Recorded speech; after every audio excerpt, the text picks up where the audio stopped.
What's up, everybody, and welcome to Kinda Funny Games Daily for December 17th, 2019. I am one of your hosts, Imran Khan, and joining me today is the one, the only, FM3_ Fran Mirabella III. Fran, how you doing? I thought we agreed no work in December. I thought...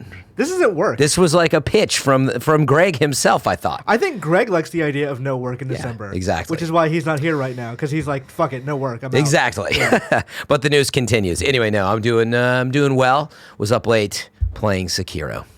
Are you making a mad dash for Game of the Year kind of things? Or I mean, you want to play it? I was already at the end, seemingly. Mm-hmm. You know, I'm playing it blind, so I was already at the end. I'm just kind of on a tougher part, and kind of went back, collected some extra goods and weapons and stuff like that. But anyway, I'm doing pretty good. I platinumed that game, it's a good game to platinum because like much of it is just stuff that makes you better in the game is what you find for like the completion stuff. Yeah. The one trophy that's a problem is getting all the skills. Oh, I bet. It's not clear, like... to do that, it requires so many actual, like, run-throughs of the game or finding a place to grind.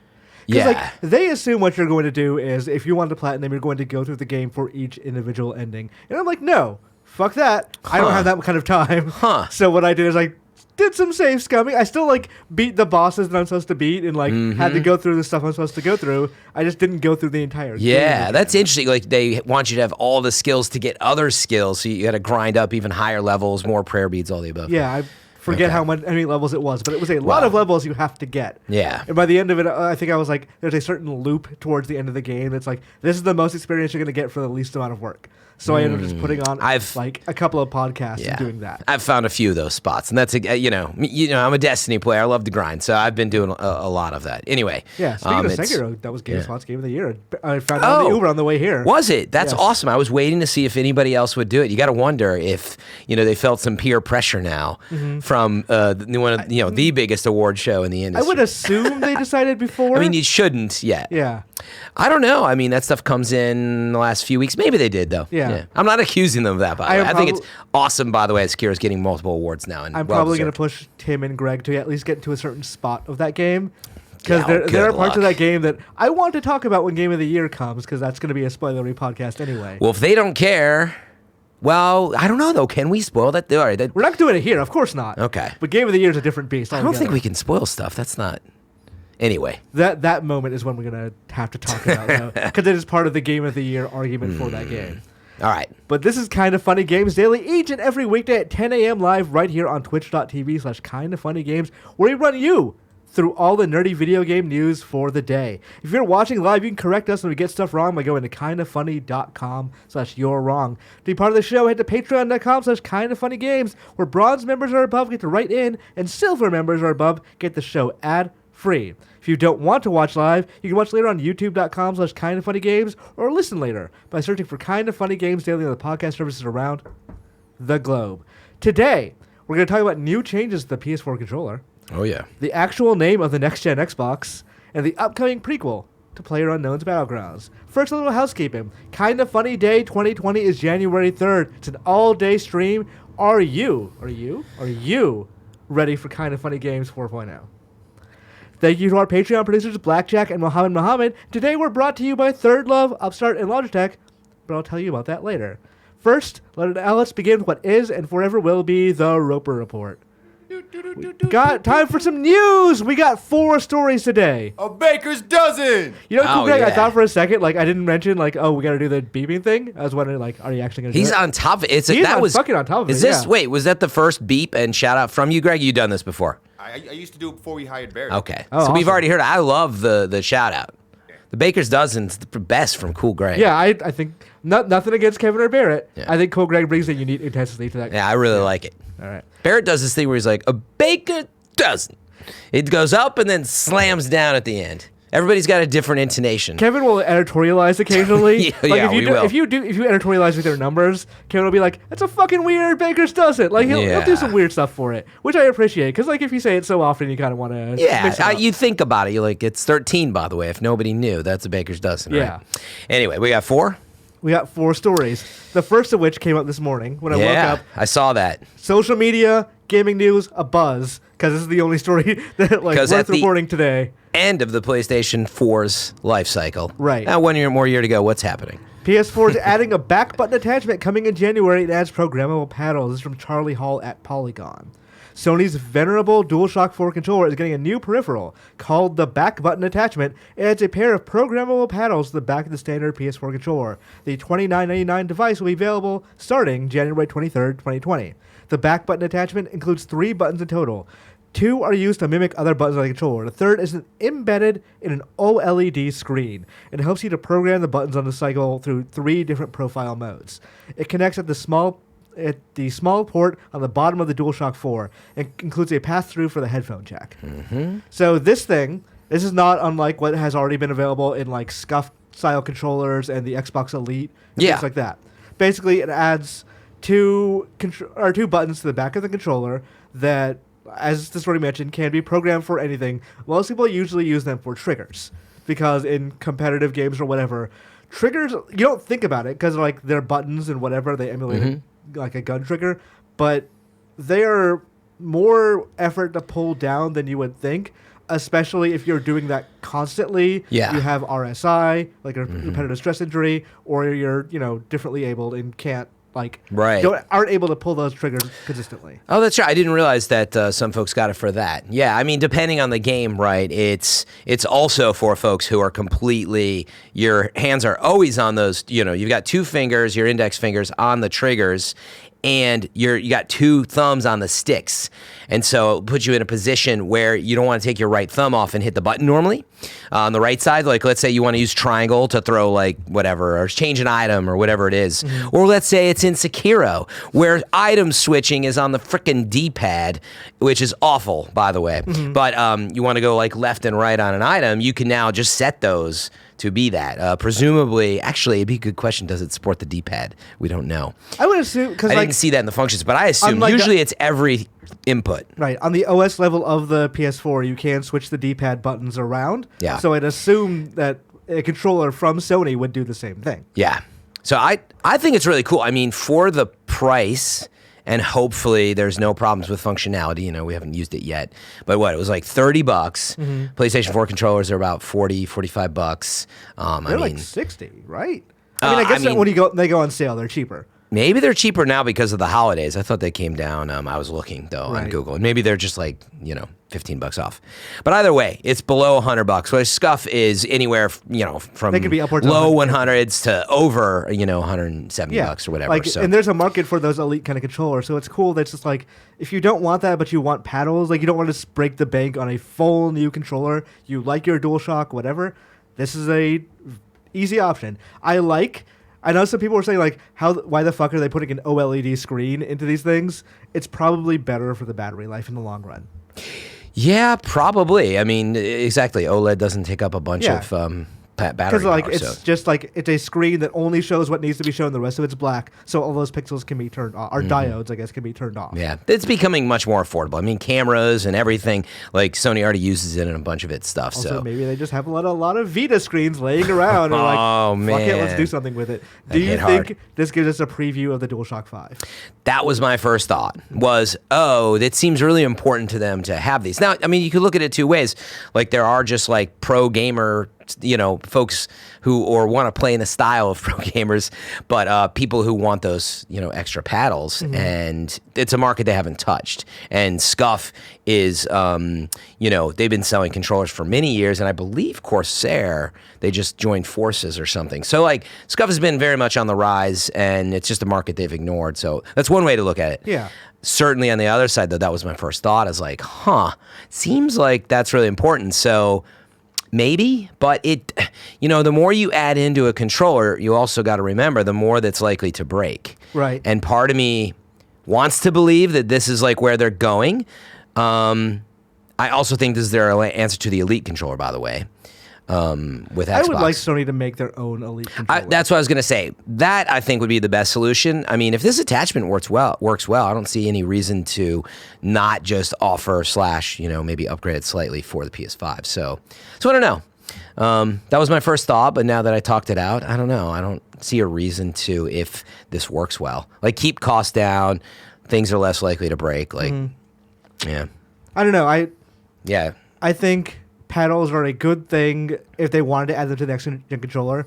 I think they only if they're reprogrammable buttons and not like extra buttons. Like if they're like an L3 or L4, R4, like those would be like, no, that's a bridge too far. We don't need that. Yeah, we don't need people using more buttons. These are duplicative in most cases, right? But I also think Sony sees stuff like the Elite controller and like the adaptive controller, and they're like, okay, these are underserved markets. Yeah, like, and it would be good for people who are like not able to use a normal controller. Like, let's give them some options to be able to, just from a revenue perspective, give us more money. Yeah. Yeah, I mean, pedals normally don't get in the way either. And so, like, I guess assuming that nothing's going to break or it's not exorbitantly more expensive, then I would hope that we just get them next time around. Like, imagine always having the option on every controller you get. Because we go through controllers in our life cycle of Lord knows how many PlayStation 4 controllers I've bought because of the USB cable getting finicky. USB cable is awful. It's like also the Xbox One controller. Like, I've had numerous ones that just don't hold it in anymore. Oh, like, for the charger. Yeah. Yeah, like it's funny on the Xbox, granted I hadn't put it through the rigors as much, but I only have been using the battery one the whole time because I don't play it enough to burn them out that much. And it's never, I have the launch edition controller. It's fine. For me, it's mostly the PC ones. Because I don't bother with a wireless controller for PC. I just plug in a USB cable. But like the build quality on the DualShocks is awful. Yeah. Like the first one I had, the launch one I had, I think the analog sticks rubbed off around Metal Gear Solid 5. Oh, really? Wow. Yeah, like they just became too slippery. And I had to buy things to put on them. Oh, yeah. Then I think I kind of remember that. I've had a number where like I remember playing Bloodborne and like I pushed on the analog stick and I just heard like it's like a rubber band snap kind of thing inside of it, and then it just became mushy from then on out. Yeah. And like I've had problems like that with other DualShocks as time has gone on. So I'm looking forward to hoping they fix all that stuff with the DualShock 4. Like from the leaks we've seen of the dev kit and all that stuff, it doesn't look that different. It sounds like they've removed the light bar and has like haptic triggers, but other than that, like it looks to be basically the same controller, which maybe that's fine. I just improve the build quality. Yeah, I'm fine with that. I do think, having talked it out, the more likely scenario is like, look, they just have their new PS5 controller, these slight improvements like you mentioned. If you want this, they've now gone through almost a full year of like having it, worked out the kinks. You can attach that to this new one as well. Yeah, I assume that this makes the most sense. Plus, if that breaks, it's nice to be able to replace that for $30 versus, I mean, again, I'm in the world of like being used to stuff breaking. So I had a problem with my Switch where like the Joy-Con rail isn't charging all the time. Oh, so I'm like, okay, so what do I do now? Because this isn't gonna. I can't just replace the Joy-Con. It's just the charging. You have to take the Joy-Con off to charge it effectively. It's been inconsistent. Okay, so it'll like sometimes it loses charge, and then like you can get it in a spot where it recharges. Basically, yeah. Sometimes I'll like turn the switch on and it'll be like, left Joy-Con's not working. I'm like, what? Don't like that. Why is one charging, the other it's not? That's the worst. But like, so that's an example of this part's not replaceable. So what am I like? Yeah, that's like a scenario. Like they probably don't repair that either, but or if they do, I'm way out of warranty because it's a launch system. Yeah, I haven't heard of that one too much. I was gonna say you mentioned the haptic triggers and all that. I did see a story about Godfall. They were talking a little bit about how they're gonna take advantage of this stuff. So if you're looking forward to Godfall and want to hear a little more PS5 talk, I thought it pairs well with this story. So I looked at that story and it was just like, oh, we're gonna use the haptic triggers, which is not really but They said a few quotes about it that I thought was interesting, but that brings up the question to me: when a new system launches, people tend to use developers tend to use like the new aspects of that controller or whatever, like liberally, let's say. Yeah, sometimes. Do you prefer that, or would you rather be like, use it where it makes sense, don't overdo it? Because I feel like you need to go through those growing pains sometimes to get to the good parts. Yeah, that's what I was gonna say. Is I think that as developers, like you have to do that. You have to let's try to use the the touchpad for you could probably, or the rocking in the the DualShock, like using the tilt function or whatever. I forget what that's called inside the 6-axis. Yeah. That's exactly what I was looking for. Because the one I'm always thinking of is Uncharted, where they made you aim the grenade with that. I'm like, oh dear Lord, no. Don't. But I agree with you. I think as developers you have to go through that and realize you're like, yeah, we try, but it's not for this, and then maybe you arrive at other use cases. Yeah. Unlike with the Xbox One, they never actually did with the vibrating triggers. They're like, all right, this is kind of cool for driving games, and that was about it. But I think with the haptic triggers, that's going to help them in the future. Like, hopefully that's what interested me. I actually forgot about some of those like talked about improvements with the PlayStation 5 controller. I was like, oh yeah, that's right. There's talk of like the triggers being haptic enough that whatever, cement versus sand, that they, you could get it fine enough to the way that it vibrates that maybe it has a feeling of like certain materials even, or like we'll see. Meaning you can imagine in Godfall, right, clashing an iron sword with another iron sword, or what does it feel like when it's got energy wrapped around it and it's, more vibrating like that's actually a thing I or, didn't think about till right this second. But that's what this thing is for the PS5 controller. Because if I'm not sure, the tensile strength of the trigger is like frustrating you now because you're not able to use it, it's going to be much worse with haptic controllers or haptic triggers. So theoretically, you're going to want like an option to be like, I just want to press the button. Like I don't want to clash or anything like that. Yeah. I just want to press the button. Yeah, I was wondering if you can turn that stuff off sometimes too in the games. I mean, I guess it depends. Maybe. Like that would be ideal too. Is like if you normally can, because any controller you can normally turn vibration off. So maybe you can just like exit out if you don't like it. Period. But yeah. Anyway, exciting. I mean, any talk of next gen is cool, but obviously I'm happy to have this attachment. But speaking of next gen, Fran. I know. Xbox Series X name explained by Microsoft. You didn't join us for the Game Awards last week. I didn't. I was there. We were down there. Greg and I just sitting in the crowd. So you got that. You got the feel the pop of the crowd when they announced the Xbox Series X, the new console. Turns out, maybe not actually the real name. And by maybe I mean Microsoft has confirmed. Microsoft has revealed that the name for its next-generation game console is simpler than originally believed. It turns out the name of Microsoft next-gen line will just be Xbox. And the Series X name is for the specific model of consoles. This news comes from Business Insider, who confirmed with a Microsoft representative that the Xbox Series X name revealed at the Game Awards applies only to that specific version of the console. Quote, the name we're carrying forward to next generation is simply Xbox, the Microsoft representative said. And at the Game Awards, you saw that name come to life through Xbox Series X. Microsoft also confirmed that the naming convention will allow for different naming variations within the next-gen lineup. Similar to what fans have been seeing with previous generations, the name Xbox Series X allows for additional consoles in the future. Currently, there are several consoles under the Xbox One banner. There is Microsoft's most powerful powerful console, the Xbox One X, along with the slimmer, less powerful variants like the Xbox One S and the Xbox One S All Digital. So this is a thing that we thought, based on that thing, that it was going to be called the Xbox Series S, but in retrospect, it's a little weird to call it the Series S as the full name but we got the idea right of other variations be called Series things. Yeah. So they're just going with Xbox as the branding for the box. Yeah, I mean, it doesn't surprise me entirely. And we saw that in the trailer too, like the Xbox was like really pronounced and exaggerated. I feel like we see this with brands all the time. That they just went back to the beginning because they've gotten to the point where they did Xbox 360, they did Xbox One, and now they've done Xbox One editions, as not that they haven't had other stuff, but this one in particular, Xbox One X, Xbox One Xbox, what is it? Xbox One S All Digital Edition. SAD. Yeah. Exactly. I still call it the Sade, but that's a terrible 90s, I think, reference. But anyway, the point is they kind of went all the way back around. And, like, where were they going to go? Xbox Next, Series X. Like, it starts to be a lot. But, so, one, to me, it makes perfect sense. Mm-hmm. It's a little weird, though, in a way where, like, it's kind of Xbox Series when you think about it.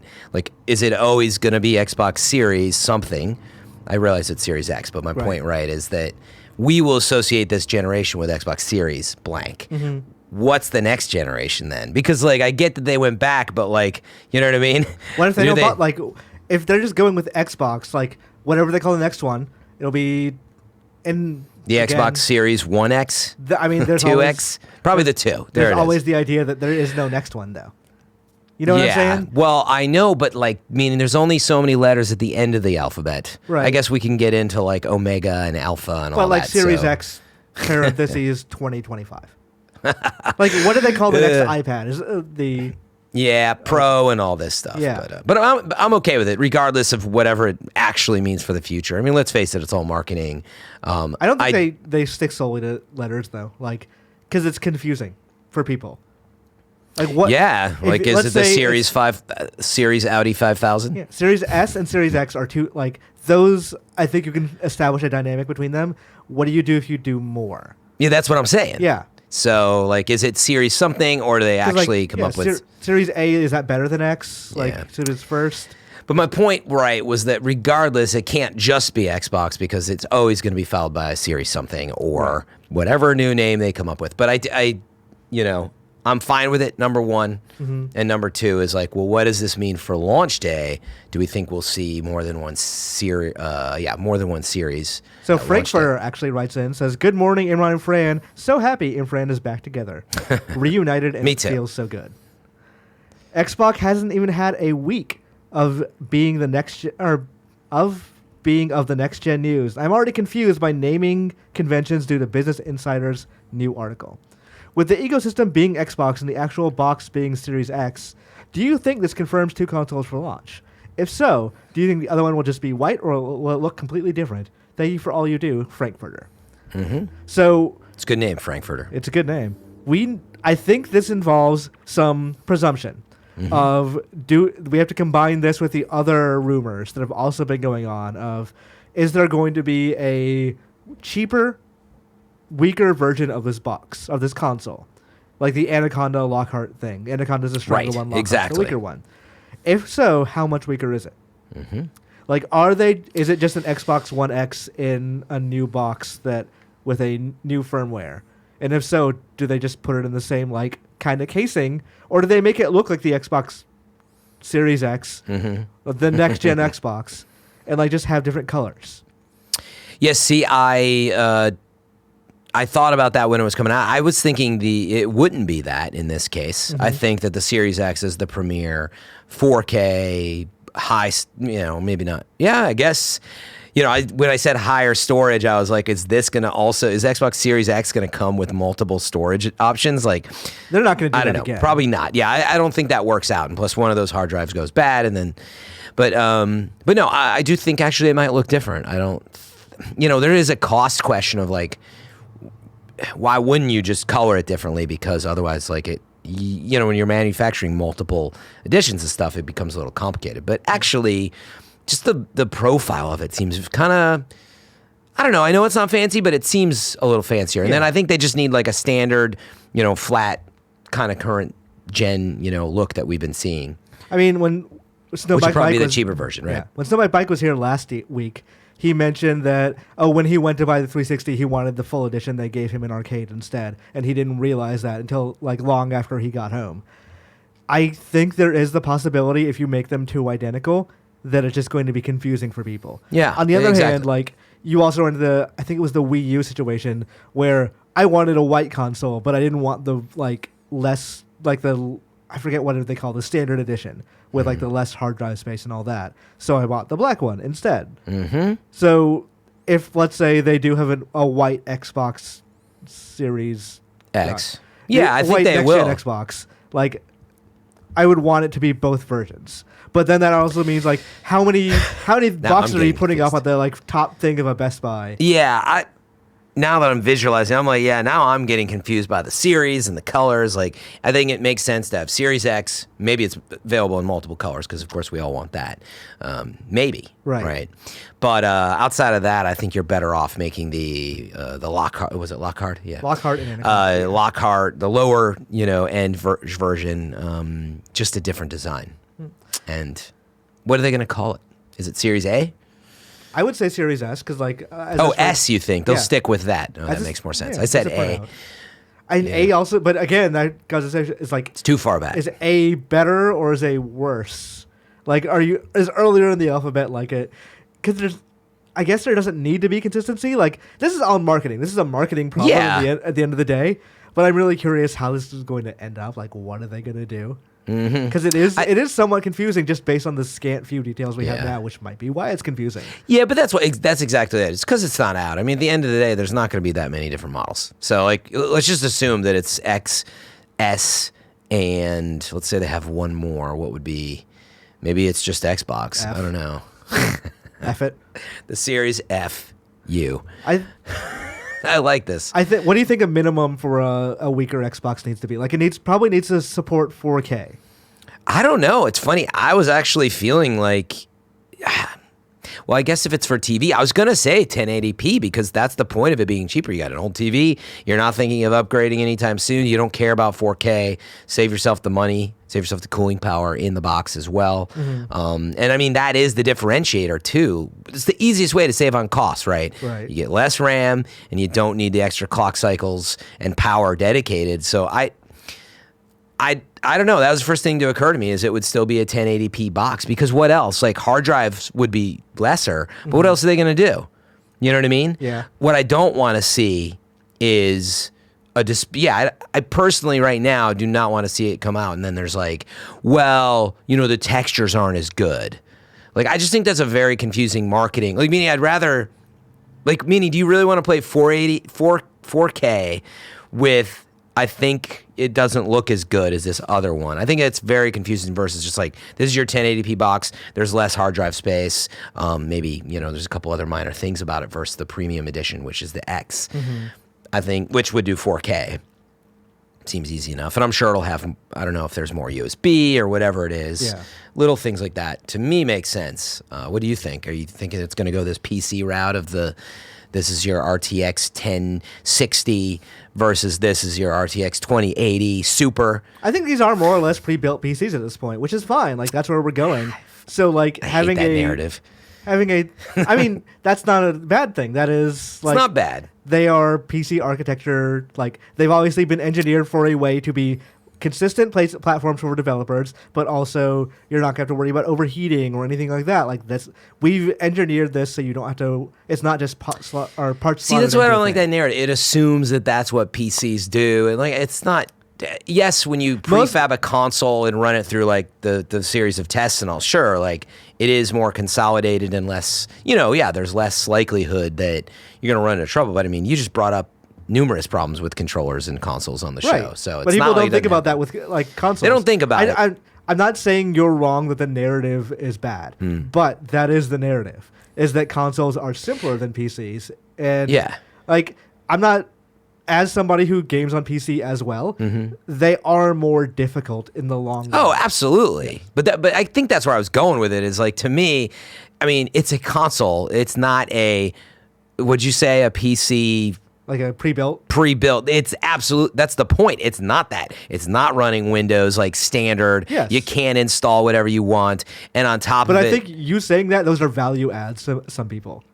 What are value adds? That you can't do these things. Precise. But that's why it's just a console. Meaning I'm seeing a lot of the narrative. My main thing was less about, I don't care. I'm not being defensive about the PC being finicky because my PC just broke the power button, right? Did it? Yeah, like it almost screwed me. I was going live on Twitch. Yeah, you guys had shouted it out on the show. I don't know if you were on that one, but I was finally on the front page for the first time, and it was scheduled 8 p.m. and I woke up and boop, boop, boop, nothing. Just not turning on. Fran luck in full effect. Yeah, I saw your tweet about that. Sweat, like how, why, and today. And turns out the power button was just, I had to unplug it from the motherboard. But we don't want to do that with consoles. What I was going to say is I feel like because it's a tower design that everybody's sort of saying what you're getting at is like, oh, it's like totally like kind of like a pre-built PC. I'm like, it's just a console. It could be a fucking orb and it would still be the same thing. I know, but that's what, where I'm going with this is the Xbox One X is exactly the same thing. There's no difference. It's just because of the tower design. No, we're already there as a thing. Yeah. But actually, no, I'd go farther back. I'm like, that's what consoles are. Is they are pre-built PCs. Right. You can get into an argument about what OS it uses, but ultimately that's the whole point is they are streamlined and fabricated in a way that they are cheaper and, hopefully tested better, that the components are not like, wait, the video card was plugged in by the folks at Dell. They don't do that. They have an assembly line that's a lot more testing and whatnot. Yeah. So what do you think of the design? You mentioned it, but I haven't heard your thoughts on the overall Xbox design. I dig it. It's hard. I know there's been some like scale comparisons and stuff out there. It's hard without actually seeing it, but I really dig it. From a form factor in your living room, like I don't know. Part of me is like I just want to slide it under a shelf, and this demands that I either Like, what if you have a TV mounted on the wall, and I mean, it can go to the side, so you're fine there. But yeah, but there you go. If you have actual entertainment center shelving, it doesn't really vibe with that. It assumes that you either have a TV sitting, I think, on an entertainment center, a desk, whatever. You just set it next to it. It's like no, I mean, like you can it's like push Alexa. it, you can, like lay it on the side, so it can go horizontal. Oh, It's just a little long. oh dear God. It's like a foot long, I think. Oh dear God! I never thought of that's like problem is, laying a PC on its side, Imran. You can't do that. And I go right back to the PC thing after I just. You've always been able to like lay consoles on their side. This is not a huge deal. True. The PlayStation 3 in particular, right? That was the PS3. vibe. Like they wanted you to have it like front And facing, the 2 like, as well. The 2 and the 3. like, you could do either, right? 2, like the main marketing was showing that thing vertical, but Yeah, I guess you're right. Like all the stuff's just attached in back, and you can just lay it down. you also do want to make sure because like that vent is one place, so it's not in the back. Yeah, that just can't be up against. You know, you something. can't have that against a part of the wall, like whatever. Yeah. But even then, actually, now that you mention it, if that was the intention, good call. I don't even know why I didn't think of the obvious. I mean, I haven't, like, without seeing it, you don't start thinking about these things. But it's got that curve. Mm-hmm. Even if you set it against something, it would actually still have airflow in there. So maybe that's an intention. Is they want to make sure people don't, like, put the exhaust up against something. They are so paranoid. Like, talking to Microsoft engineers over the last, like, 10 years, they are so fucking paranoid about another Red Ring situation. Like, they do not want anything like that. Yeah, of course. Because it cost them $1 billion. It was a huge thing. Was that the end cost of all It probably cost more than that, honestly. Yeah, I don't know. It was a total disaster. And it's funny because it was the Red Ring thing was hard drives, right? Yeah. It was I thought. think it was the X clamp. You're wrong. Could help us like figure that out. Yeah, there might have been a few. I recalled there being shipped with. I feel like there's a name like Thomas something hard drive. I don't know what it was. Sorry, Thomas hard drive. There. Yeah, Thomas hard drive. Yeah, everybody loves those. But no, I thought it was a hard drive thing, and they shipped like so many of them. But then they had to actually replace everything. Right? Didn't they have to like fulfill? And that's where a lot of this cost. I think it was if you bought an Xbox 360 and within 3 or 4 years it red ringed. Yeah. Then you could just send it back. I had to do it twice. I had to do it once for a red ring and one for an E24 error. Yeah. I mean, eventually they went back. But yeah, ultimately it was just bad marketing. You were like, it's still to this day, to your point. Everybody knows what that is for the most part. So Microsoft has had at least one major PR blunder per generation. Hopefully this next one is not, well, I guess the first generation not so much. But like the Xbox 360 and the Xbox One had like major marketing issues. Yeah. I was going to say the first one was less so. It was early enough that it was just like a big bulky console with a crazy big controller. I mean, that would maybe be the biggest like publicized, like the supersized controller that they released for American hands, as they said. But I was going to say, you bring up colors and stuff. Do you think that green light on top would be maybe multicolor? Does it turn red? I hope it's at least you can turn that thing off. I hate LEDs on my stuff. Yeah. Like, you don't like the option? The option's fine. Okay. If somebody wants to do that, I love the option. If they want to have rainbow colors on their Xbox, go for it. Yeah. But I want to be able to turn that off like day one. Because like one, I keep things running most of the time. Two, like it's ever since the Wii where it just didn't work consistently. Yeah. Because like the idea was it would pulse when it had something to show. Yeah. But the actual thing was you got a almost message everyone's light broke immediately, and it would do like get loud, or the light would get brighter, then beep beep beep, and then turn off. Oh wow, yeah, it's funny. Like I remember now that you mentioned the Wii, like looking for those like notices that you'd have something. I like that, but as long as you have the option to turn off, same with vibration stuff. Like I would. Well, let's face it, RGB, man, you can't live without RGB. Imran, you're not going to sell me the PC fan over here that I am, but I actually love do you like those on LED. your PC? Do you like having the LEDs and the? Oh yeah, I definitely. You just turn it off.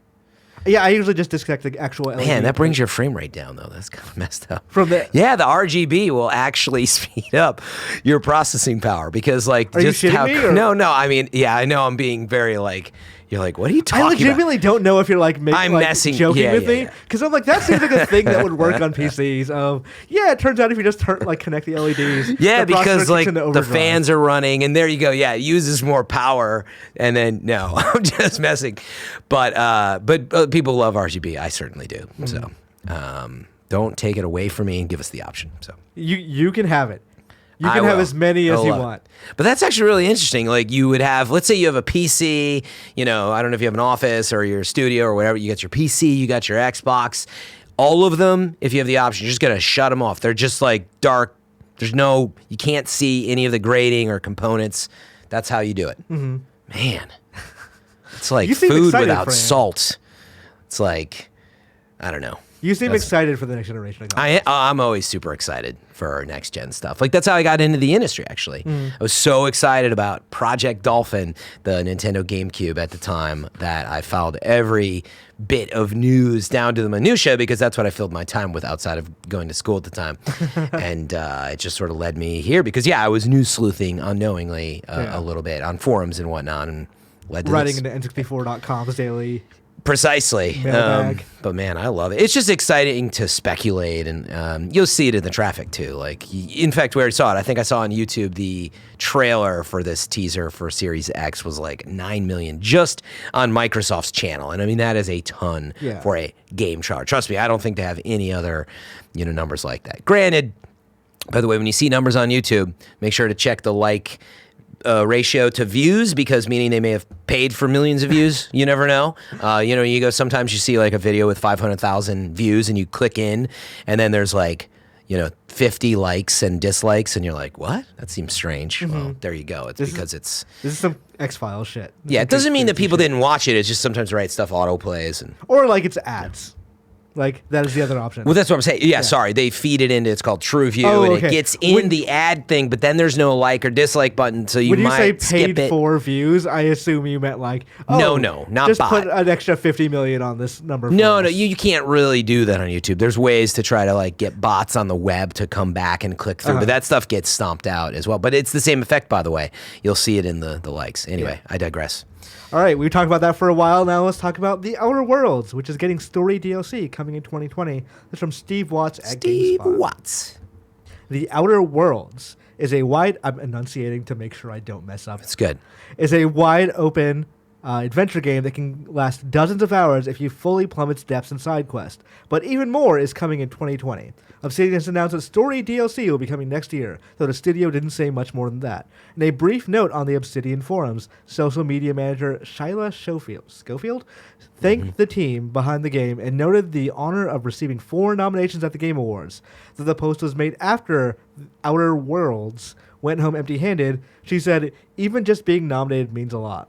Then the message segged into the upcoming content. Quote, however, the journey isn't over yet, as we are excited to announce that we will be expanding the story through DLC next year, it reads.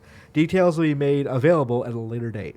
The note didn't mention platforms, but presumably it will come to every platform simultaneously. PC, PS4, Xbox One, and possibly Nintendo Switch, though timing on that platform port is still unannounced. Oh, they did announce a Switch version, though. They did. They just didn't say the timing yet. Yeah, I definitely forgot that, too. I assume it was one of those things of like, as that game was winding down, Nintendo was like, hey, do you guys want to do this? Like, we can support it. Yeah. Just, you have to get, like, if you want to do the port, which means it's probably actively being worked on now. Yeah, that is a good question if this DLC will be late because of when that comes out. But did you play Outer Wilds? Wilds? Or, because I have, the answer is to guess is better. If you're listening, you couldn't see my face. I'm trying to get him to say it. You had the actual troll face. Yeah. Yes. So did you play? I did. Wilds? I played both. You played Outer Worlds and Outer Wilds. I know, it really is every time we do the show. But you did great. You never said it once. Because the text is right in front of me, and if you make a point to like actually read out the word, phonetically pronounce it, then like, okay, I got this. That's it. But have you played Outer Worlds yet? No, I've been wanting to, but like there's certain games like Sekiro I just got to finish before dipping into other stuff like that. We got that 2 weeks before the Game of the Year podcast. Yeah. There are some games I would suggest maybe getting through. Okay. What, are you shaming me for not playing this yet? I'm shaming you a little, yes. Well, I mean, did you do your Saint 14 quest in Destiny yet, Imran? Because, are you caught up? I'm joking, but I don't even know you don't what play that Destiny. is. I know, exactly. It's a lot to do, man. It's actually I'm never going to do it. That's a tough game to keep up with, amongst other things, Borderlands and all that. What is on your list for what you want to hit before the game? The backlog, as they call it. Like, we have these 2 weeks.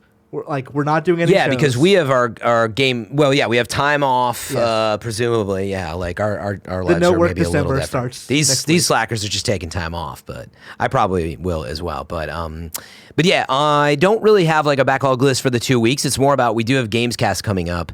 Game of the Year edition, I believe, will be early January. January 2nd is the recording, I believe. Yeah, I was looking at it. I was like, really? The day after New Year's We Day? got to get in fast. So we get a rest day, but that's it. So I actually need to know what to play before then is the question. And this was certainly one of them. Disco Elysium is another.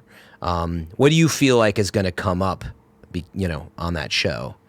I know Sekiro, obviously, to your point. Yeah, I personally am going to fight for some degree of Outer Wilds. So not this one. Okay. The other one. I've played some. I should play more, based on what you're saying there. Yeah. I've heard from a number of people that I need to play Plague Tale, in a sense. Yeah. I need to... I haven't played that either. Yeah, I honestly, I don't even know what kind of game it is. I looked at the Steam trailer last night. I'm like, oh yeah, I should pick this up. And looked at the price and I'll pick it up later. Yep. But I looked at it, I was like, this is a third-person action game, I guess, or something. I didn't think it was. Yeah, it's funny that now that you're saying it, I keep looking at it like, I should check that out. And what type of game is it? I'm like, oh, I should know that. And I'm uninformed. I don't know. I'm sure if I watch the trailer, I'll be like, oh, yeah, that's right. But, yeah, I think that'll come up. Was there anything like Greg or Tim were excited about that, might come up? I don't know. I mean, honestly, I feel like it's going to be very heavily between... because of the crew, it's Fallen Order. It's going to be a big pick for a lot of people. I think that's going to... Outer Worlds. Greg and Tim are definitely going to fight for Fallen Order. Yeah, Outer Worlds. And then, exactly. For the crew, what will be left? See, it's going to be hard to get into Sekiro, to your point. You and I will be rooting for it. Yeah. That's not necessarily my pick. I'm just saying in general. I would also say you and I would probably be on Control. Oh, yeah, Control, duh, obviously. But everybody played Control, thankfully. Everyone played Control. I think Greg ended up not liking it as much as most. We're also getting into predictive... I gotta play that endgame. Oh, yeah. Content, Expeditions. I've heard I haven't decent tried things. it. I'm going not to try a whole it this lot week, of story behind it, though. That's okay. Which is fine. Because, the actual story stuff is coming in January. So, whatever. We're good. Yeah, the foundation. Yeah. Anywho, now you're making me nervous that there's not enough time to do all of what we're talking about. Just playing, Sekiro's fine. I'm done with that. But getting into Outer Worlds all of a sudden, or also a Plague's Tale, and also Disco Elysium, on top of I am still playing Destiny, and Borderlands DLC is hitting. I'm sorry, it's too much. It is too much. There are too many video games. So we need to have a conversation with the team. You have to play this. We actually should double check, but... I mean, we could use that Slack channel we don't use for anything else, and I think the last thing we put in there was, me linking that Jesus game trailer, 3 weeks ago. Oh, yeah, I saw that, in Slack. Oh, yeah, and by the way, I should mention, I think it's everybody here at Kind of Funny. I don't know what the parameters are, but it's not just us on the show, is it? I don't know. Maybe there's 2 awards. You tell us how the they two do people it. who are least equipped to answer this are kindoffunny.com/you're wrong. We know we got some best friends out there who know what's up. So, there's a little game that came out a couple of years ago that was a game of the year at some places called PlayerUnknown's Battlegrounds. Yeah, never heard of it. At the Game Awards, there was a tease of a thing called that just said Prologue. Yeah. And it said in the PlayerUnknown universe or something like that. It just says a PlayerUnknown production because that's Yeah. what Brendan Greene sort of is known as. Right. It's it would have been the same if it said a Hideo Kojima production. Yes. Same Brendan deal. Greene, Hideo Kojima, more or less the same. Brendan PlayerUnknown Greene's next game, Prologue, is not a shooter. This is from James O'Connor at GameSpot. Prologue, the new game from PlayerUnknown Battlegrounds' Brendan Greene, had its world premiere during the 2019 Game Awards. A short trailer was shown, but we didn't get much insight into what the game is or how it plays. The trailer announced the game's name and who's making it, but that's about it. Prologue's genre was not made clear. With this in mind, it's reasonable for players to expect another shooter, serving as a direct follow-up to the wildly popular Battle Royale shooter that came before it. However, this won't be the case.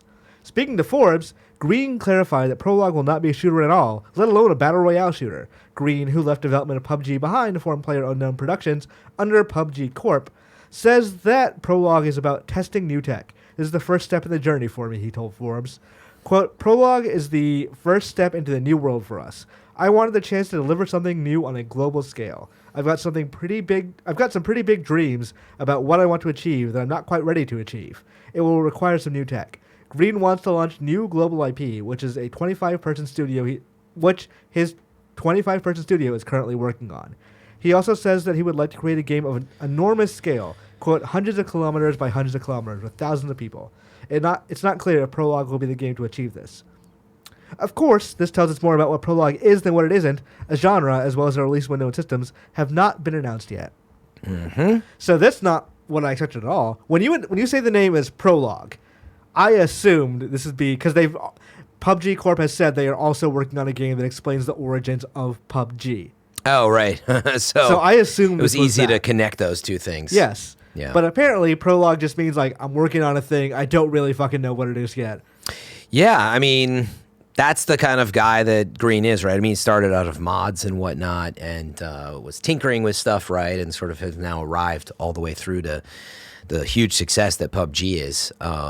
Obviously knows game design very well now. Mm-hmm. But, I mean, ultimately, PUBG is by far the biggest thing that he's ever worked on. So he's got all this money, certainly a ton of resources in terms of creative minds, I think. So I like where he's going with it, like meaning he clearly loves to just try newer stuff, meaning PUBG did really, man, it forged new ground in terms of Battle Royale. I mean, I was going to say you could argue, but I'm just going to say it. You wouldn't have Fortnite without PUBG. Oh, of course. Because there was nothing to answer to, and Fortnite Battle Royale was an answer to PUBG. I mean, also directly, like, this is a story that doesn't get told that much, but Brendan Greene was working with Epic on changes to the Unreal Engine to better support Battle Royale. And that work gave Epic the experience necessary to directly copy it with Fortnite. Well, that's a tall order, meaning I don't know. Okay, directly adapt the genre themselves. Because they were, but like,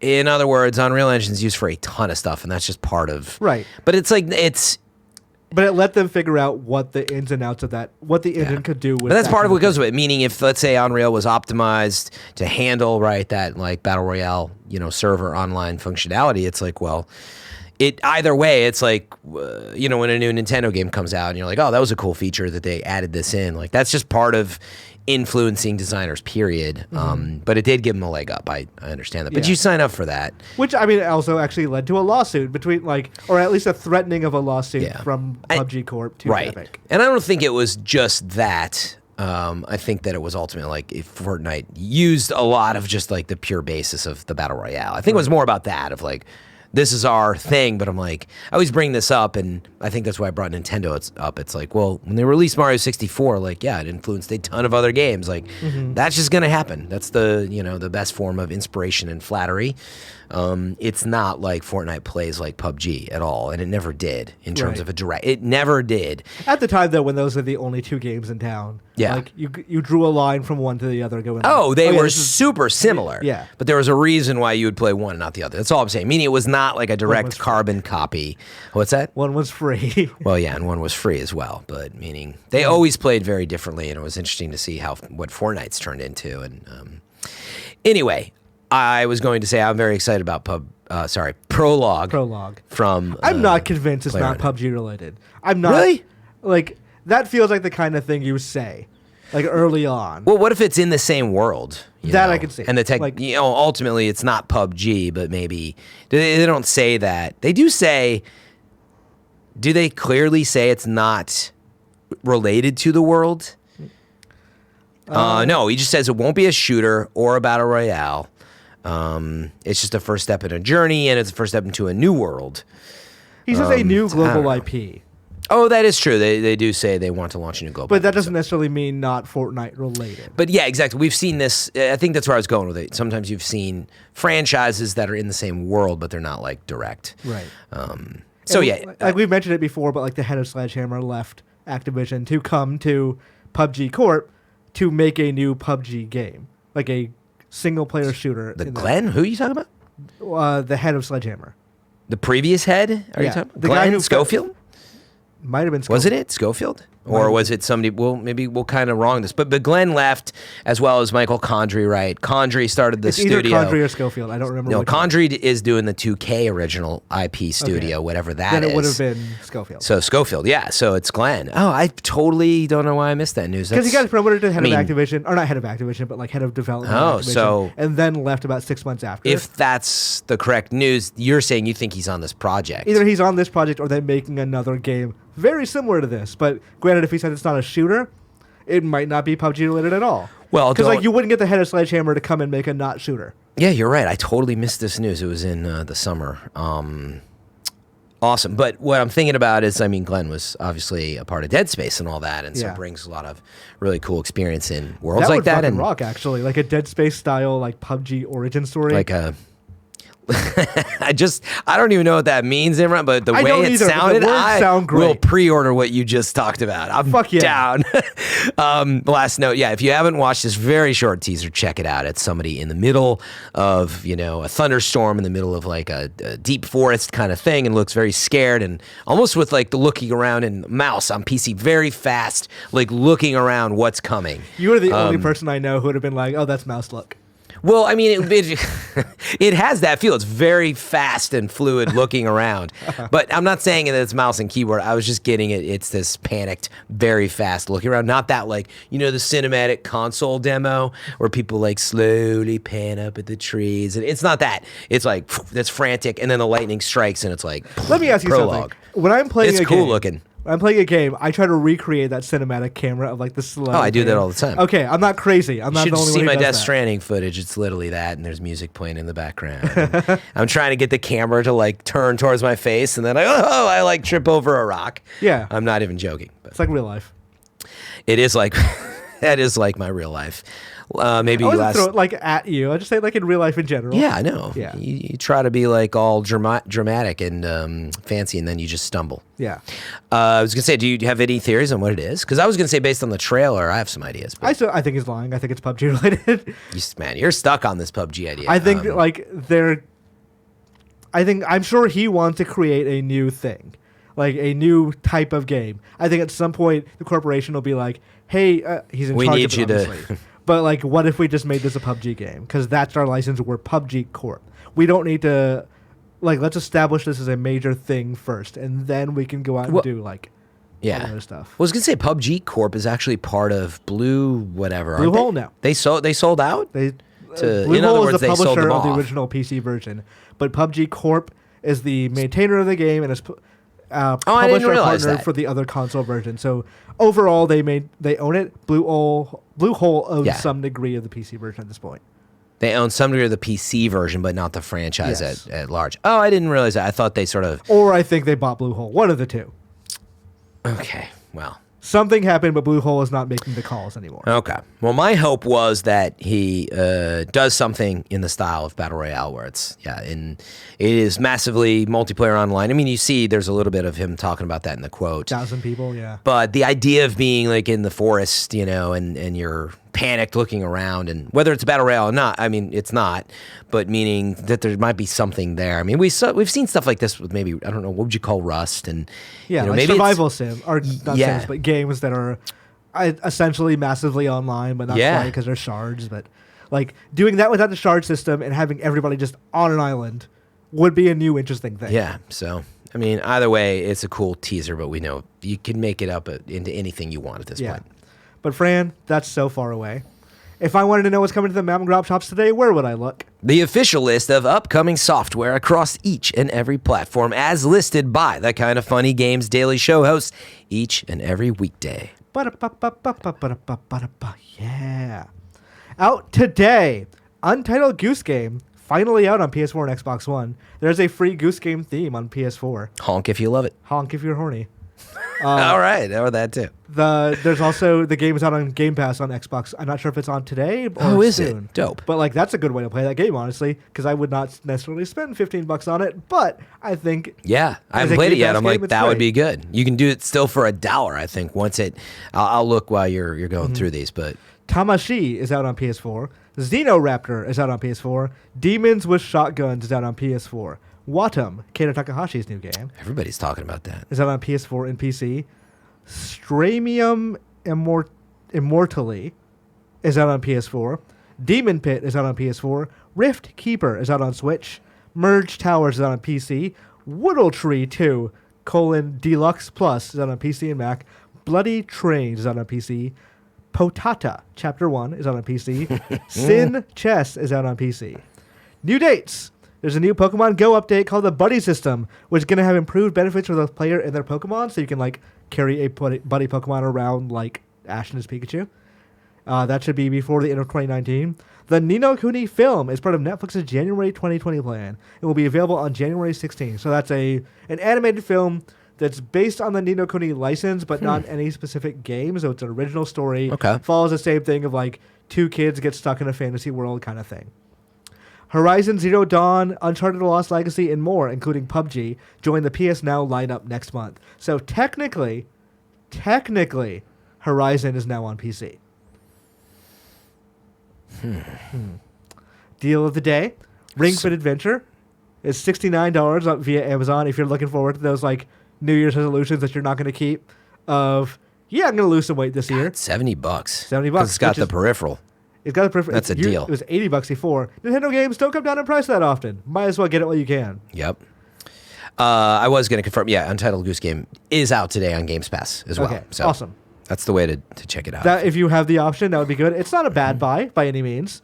If you're on if PS4. you want to support it for sure and support those developers, then that's what. Never mind. Totally different discussion. I was thinking, how does Games Pass support devs? Do they get their full amount? I guess maybe they do, but I actually have no idea how that works. It is one or do they things, get paid on installs? And I don't know. It's going to be one of those discussions that goes forward, like of how are these services affecting how games get made and paid, honestly. Yeah. I'm going to assume that it's great for the developer still, so check it out on Games Pass for $1. Hopefully. Yeah. I know, it's funny. Like, we're used to having that discussion, but it's like, I never really... Because it kind of dropped out around Apple Arcade, because we started talking about it then we stopped talking about Apple Arcade in general, and we just didn't talk about that discussion. I'm all over it. I'm going to bring it up on Gamescast again if I can. I need to... Card of Darkness.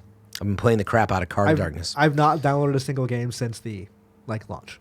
Really? Well, I still keep paying for it, so I'm bad with money. After the show, we're talking about Card of Darkness. Okay, we'll talk about Card of Darkness after the show. Such a fun game. I know Greg mentioned something about that the other day. Oh, because I'm trying to sell everybody on it now. It came out with the service, but anyway, check it out. Cool card attack game. But Fran, I'd also like to hear from our readers, too. Yes. It's time for reader mail. You can write into patreon.com/kindoffunnygames, where you can get the show ad-free. And speaking of ads, this episode of Kind of Funny Games Daily is brought to you by Third Love. Third Love does bras differently. They believe that every woman deserves to feel comfortable and confident every day. With the right kind of support, they help her to do this. Their bras are designed to fit you, not the other way around. Designed with measurements from millions of women, their bra styles are made to fit your life. They have over 80 bra sizes, but know the only size that matters is yours. They make bras you believe in. Every bra is backed by their perfect fit promise. 60 days to wash and wear it. If you don't love it, returns are always free. Every bra is made for your comfort with memory foam cuffs, no slip straps, and smooth, scratch-free brands with a printed label. We believe in giving back. They donate all their gently used bras to women in need. And the Kind of Honeys love their Third Love bras, and you will too. Did you know that breast shape matters when finding a good fit? Third Love helps you identify your breast size and shape and find styles that fit your body. They also have the perfect fit promise. Every customer has 60 days to wear it, wash it, and put it to the test. And if you don't love it, return it, and Third Love will wash it and donate it to a woman in need. Fit stylists are available to help via chat or email. Returns and exchanges are free and easy. Third Love donates all their gently used returned bras to women in need, supporting charities in the local San Francisco Bay Area and across the United States. So far, Third Love has donated over $15 million in bras. Third Love knows there's a perfect bra for everyone, so right now, they're offering our listeners 15% off your first order. Go to thirdlove.com/games now to find your perfect fitting bra. Get 15% off your first purchase. That's thirdlove.com/games for 15% off today. We're also brought to you by Upstart. As most of us have found out the hard way, getting into debt is easy. Getting out is hard, especially if your credit score isn't great. Thankfully, now there's Upstart.com, the revolutionary lending platform that knows you're more than just your credit score and offers smarter interest rates to help you pay off your high-interest credit card debt. Greg needed this when he first moved here. Upstart moves beyond the traditional credit score when assessing your credit worthiness. They actually reward you based on your education and job history in the form of smarter interest rates. Upstart believes that you're more than just your credit score. They believe in you, and they understand that. They make it fast, simple, and easy to check your rate in just a few minutes. The best part? Once the loan's approved and accepted, most people get their funds the very next business day. The next day. Over 300,000 people have used Upstart to pay off their credit cards or meet their financial goals. Free yourself from the burden of high-interest credit card debt by consolidating everything into one monthly payment with Upstart. See why Upstart is ranked number 1 in their category with over 300 businesses on Trustpilot. And hurry to upstart.com/kfgames to find out how low your Upstart rate is. Checking your rate only takes a few minutes and won't affect your credit. That's upstart.com/kfgames. Finally, we're brought to you by Logitech. Apparently, we use the Pro X headset here at Logitech, and Greg himself has said he loves it. The Blue voice microphone is crystal clear for him and easy to call into podcasts with. Designed in collaboration with and for pro gamers for advanced comms and precision audio. This is the first Logitech G headset to feature Blue voice microphone technology. This gives you a choice of real-time voice filters to reduce noise, add compression, and de-essing, and to ensure that your voice sounds richer, cleaner, and more professional. Fran, have you ever done that thing where you've watched a stream with somebody, and it's a normal volume stream, yeah, and then they'll do a thing, let's say win a level at Mario Maker, and then scream real fucking loud, and the entire clips room is and just crackles, yes, and yeah. the levels are completely off. Those people, they need compressors for their microphone. That's right. That's really fucking important if you want to maintain decent levels for your audience to have them keep coming back. Mm-hmm. These microphones feature soft memory foam ear pads wrapped in premium leatherette and breathable velour to keep you comfortable no matter how long the game goes on. Velour is a super good word to say. It is. Velour. Pro X has some serious next-gen surround sound. Version 2.0 takes 7.1 channel surround sound further than ever, with enhanced bass rendering, audio clarity, and proximity cues. And most importantly, a new level of distance awareness that differentiates between near-field and far-field audio, so you can pinpoint your enemy's location more quickly and accurately than ever. Pro X joins a complete setup of Logitech G gear, developed in close collaboration with top esports pros. With Logitech G's most advanced tech and focused design, nothing gets in the way of winning. For a limited time, Logitech G is offering our listeners 10% off any of their products at logitechg.com. Use code KFGames for 10% off today. That's 10% off all Logitech G products. If you purchase from logitechg.com with code KFGames. That's it. Nano Biologist writes in, hold on, before I do that, I'm going to take a drink of water. That's fair. That was a big ad read. And I'm not paid to say this, but Logitech makes great stuff. Whenever I buy new peripherals, yeah, the first thing I look for is Logitech stuff. Yep. It's not necessarily I'm doing my research. I'm I trust Logitech stuff because I know that's going to work out for however many years I need. Exactly. It's always nice when you have a sponsor that you also already love. Suckers. So, they're paying us for things we'd already said. We wouldn't have said it otherwise, so Those keep it rolling idiots. in. We don't see any of it, but it doesn't matter. We're not involved with that We're price not at involved. all. Okay, so Nano Biologist with the writes question. in, says, what's up, Imran? Everyone is talking about March, May 2020, but one game that people seem to always be forgetting is Dragon Ball Z Kakarot, a game that's being released January 17th. While it's not in the major shitstorm of game releases that will ultimately have us all end up bankrupt, why is nobody mentioning this great-looking DBZ RPG? Is it because the marketing is very lacking, or is it getting overshadowed by much more highly anticipated games coming out a couple of months later? Are you going to try this RPG take on the DBZ series when it comes out? Thanks, and may the Force be with you, Nano Biologist. Mm-hmm. So, I wanted to answer this for a larger, broader question of why certain games get ignored. Yeah. This one specifically, I've played it, I didn't like it. Oh, you've checked it out already. We'll see how the final game works out.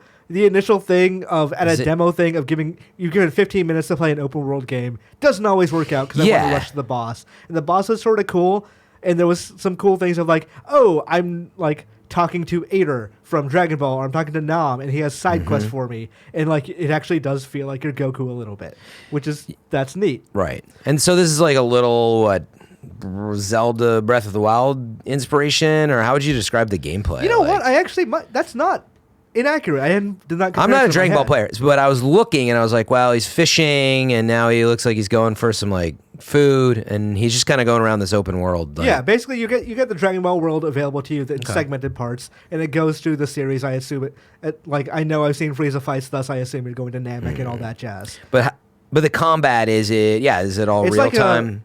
So an enemy like rushes up to you, and I don't know if it's like you go into a certain zone or it's random, but like what happened in the demo is that like robots would come up to you, then a fight would start, and it would break into like.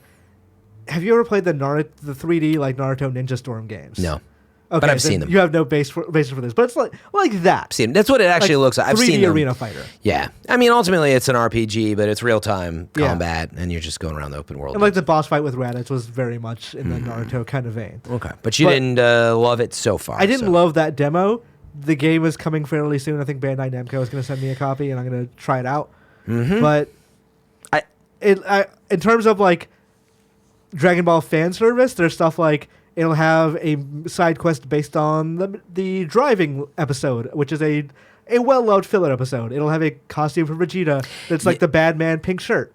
Right. Yeah. Which means nothing to you. But these are important things for Dragon Ball fans. Right. And that was going to be my response. Like, I'm not a DBZ fan, so that's if you're not, I think it's going to be very hard to get excited about a game that looks like this. Like, it looks... we've seen a lot of these games dating all the way back to the PS2 era, and like it looks cool, little open world action RPG.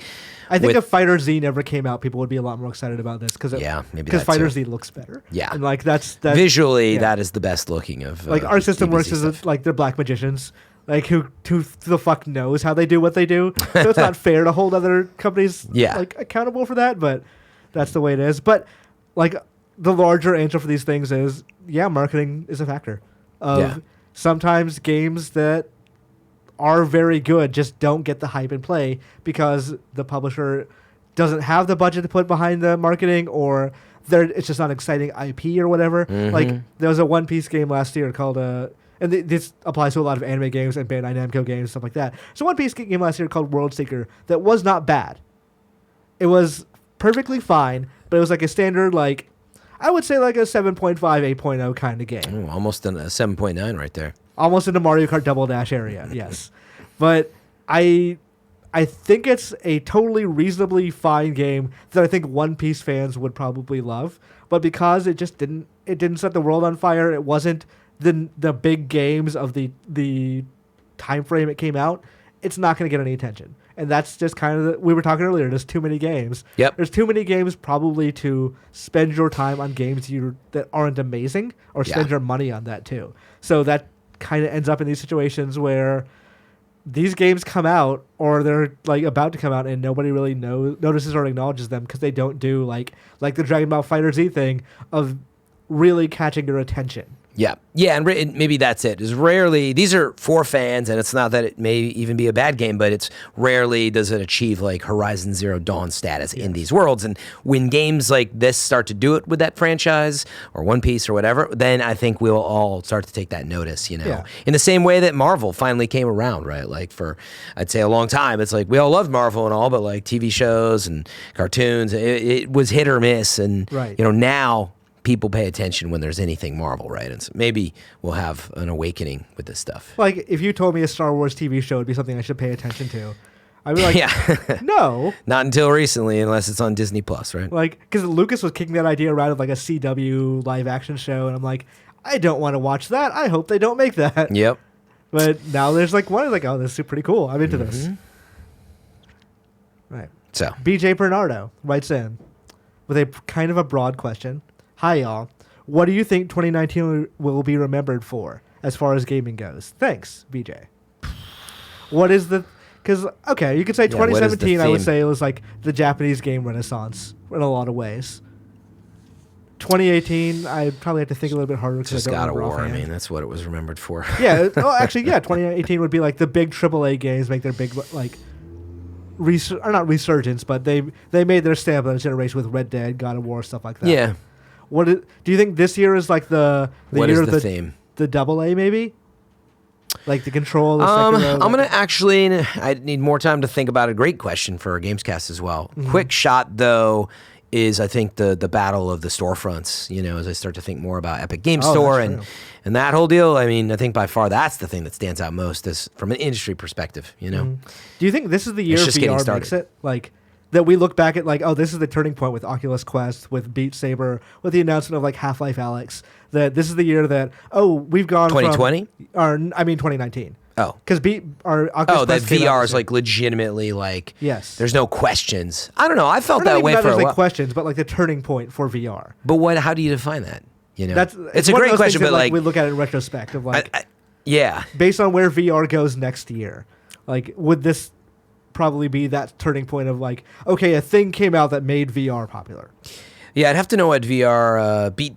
Well, let me put it this way: I don't know what the sales are, but I feel like we don't find ourselves talking about multiple games. Let's say half a dozen games that sold through, really well, millions and millions of copies.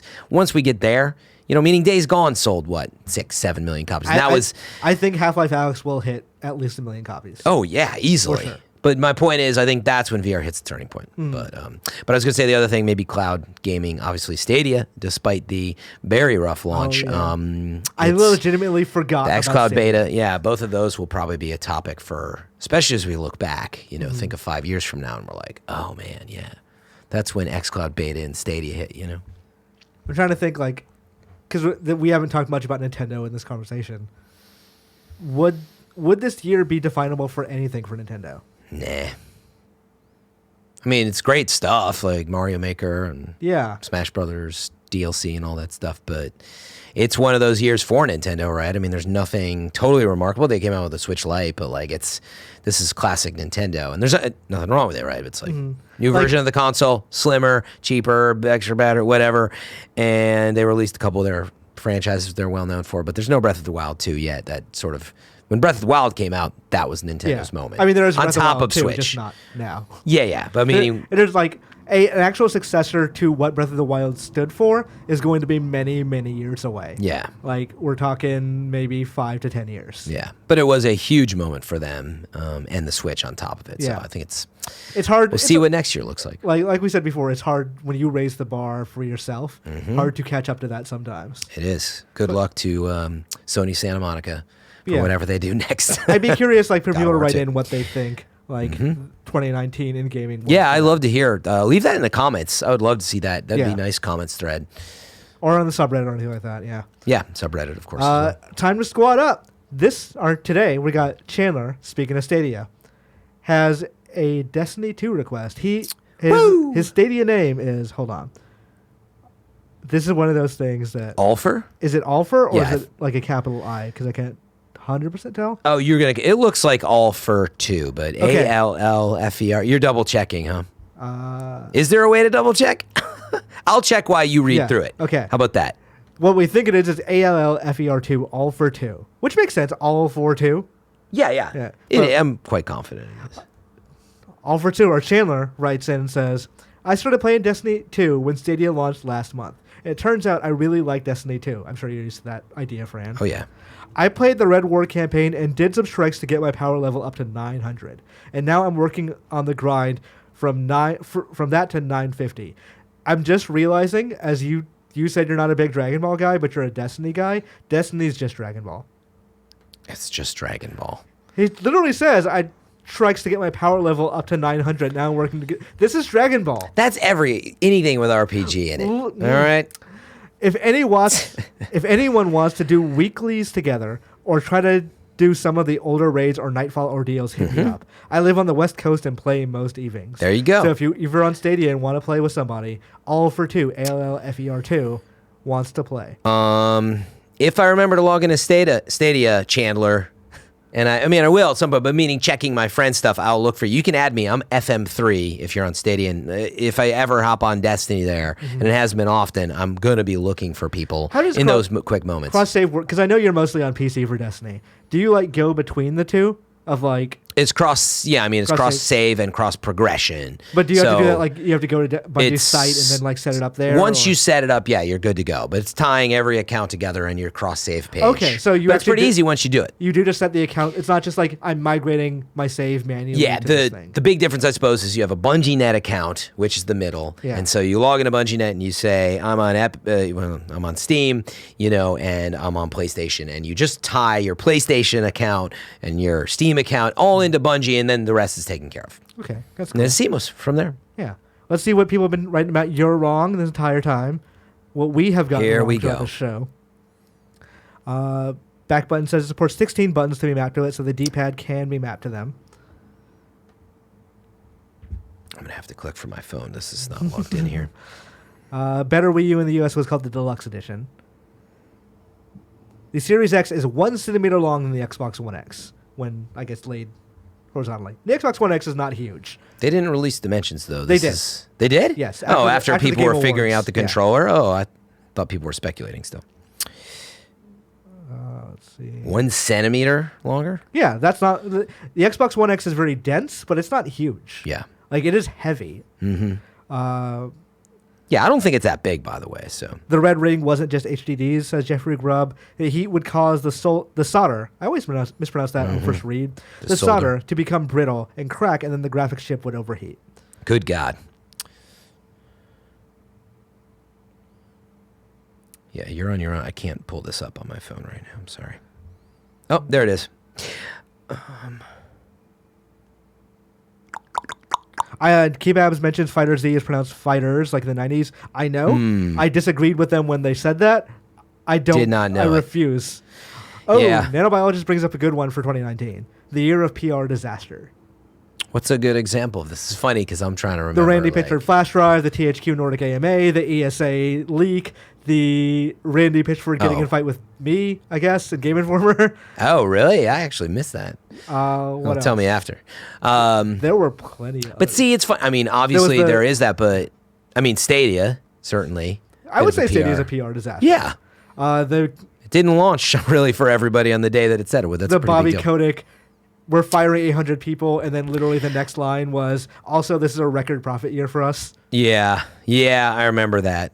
I mean, I think this is good. I feel like this is every year. Like, Yeah. literally every year there's always... I suspect that 2020 will tons. also have its share of I 2020. mean, you got to keep the PR people on their toes so they can go to bed in fear of what the executive's going to say at like 6 a.m. when they wake up. Speaking of Stadia and PR disasters, I just loaded up Twitter, and the first thing I see is, so Borderlands 3 came out on Stadia today.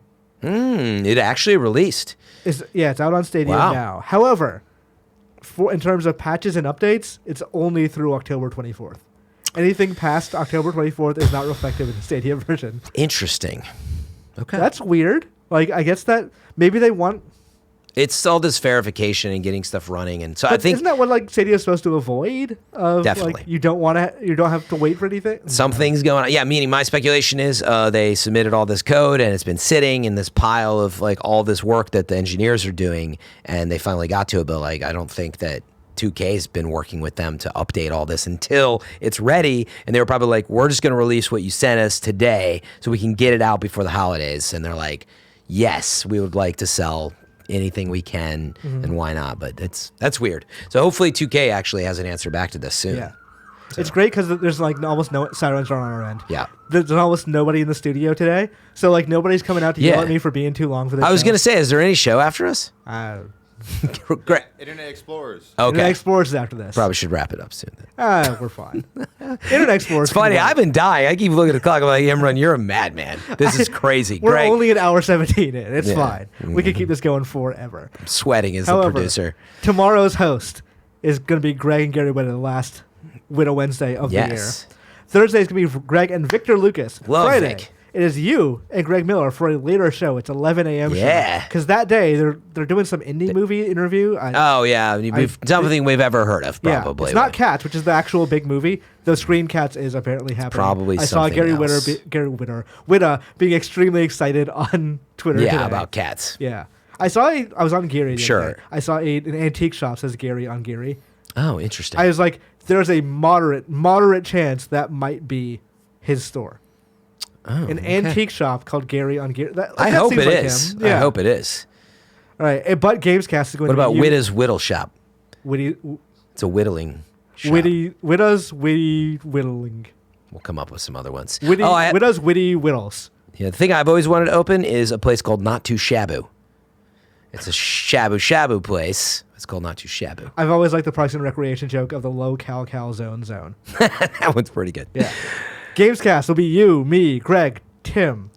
I do not know what we're talking about. I assume we're going to have a topic of some sort. We're going to go over our predictions, remember? So we're going to shame each other. We're also going to say that it was Greece instead of Gree, which I said the whole show. I was convinced that we were. I think we also... So it'll be a fun show to shame each other. Everyone says something different. I refuse to pronounce it correctly at this point. I have a counter to it, but you'll 'Cause have I'll to never wait remember. until Thursday. I have a defense. Yes. It's lame, Your but just data. wait. It's going to be good. I'm curious to see the defense. For now, that has been your Kinda Funny Games Daily for December 17th, 2019. Fran, thank you so much. Always a pleasure. And we'll see you all later.